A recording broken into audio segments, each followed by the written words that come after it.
Hello guys, എല്ലാവർക്കും NH66 പുതിയ അപ്ഡേഷനിലേക്ക് സ്വാഗതം. ഞാനിപ്പോൾ ഉള്ളത് വടകര കരിമ്പനപ്പാലത്താണ്. കരിമ്പനപ്പാലത്തെ പാലമാണ് നമ്മളിപ്പോൾ കണ്ടുകൊണ്ടിരിക്കുന്നത്. കോടിക്കണക്കിന് വാഹനങ്ങൾ ഈ പാലം ഉണ്ടാക്കിയ മുതൽ ഇന്ന് വരെ കടന്നു പോയിട്ടുണ്ട്. ഇതിൻ്റെ വർഷം എന്ന് പറയുന്നത് ഇതെന്തായാലും ഒരു 50 വർഷത്തിന് മേലെ ആയിട്ടുണ്ടാവും ഈ പാലം. മഴയൊക്കെ പെയ്ത് തോട്ടിലൊക്കെ ചളിവെള്ളം നിറഞ്ഞിട്ടുണ്ട്. പിന്നെ സൈഡിലെ ഭിത്തി പൊളിച്ചു മാറ്റിയതാണോ പൊളിഞ്ഞു പോയതാണോ എന്നറിയില്ല. ഏതായാലും അവിടെ താൽക്കാലിക ബീം സ്ഥാപിച്ചിട്ടുണ്ട്. പിന്നെ ഇപ്പോഴും നല്ല തിരക്കുണ്ട് ഈ ഒരു ഭാഗത്ത്. തിരക്കല്ല, ഇപ്പോഴും നല്ല രീതിയിൽ തന്നെ വാഹനങ്ങൾ കടന്നു പോകുന്നുണ്ട്. പിന്നെ നമ്മൾ കാണുന്നത് ഈ വാഹനങ്ങൾ അങ്ങോട്ടേക്ക് പോകുന്നത് കോഴിക്കോട് ഭാഗമാണ്. ഇതിങ്ങോട്ടേക്ക് വരുന്നത് വടകര ഭാഗം. ഇപ്പം ഞാനിപ്പോൾ ഉള്ളത് ഈ തോട്ടിൽ തന്നെയുള്ളൊരു പാലത്തിന് മുകളിലാണ്. ഇത് നടപ്പാലമാണ്.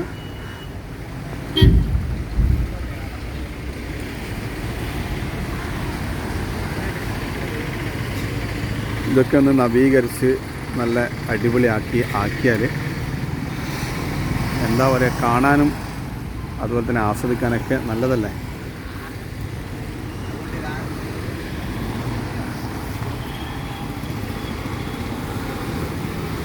അപ്പോൾ ഇതാണ് ഇന്നത്തെ നമ്മുടെ ഈ ഒരു വീഡിയോയിലുള്ളത്. എല്ലാവരും വീഡിയോ ഒന്ന് ലൈക്ക് ചെയ്യുക, നിങ്ങളുടെ അഭിപ്രായങ്ങളൊക്കെ കമൻറ്റ് ചെയ്യുക.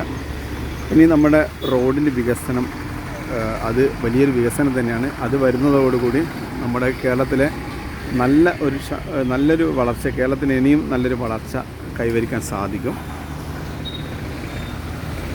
അപ്പോൾ എല്ലാവർക്കും നല്ലത് മാത്രം വരട്ടെ എന്ന് പ്രാർത്ഥിക്കുന്നു. Good bye.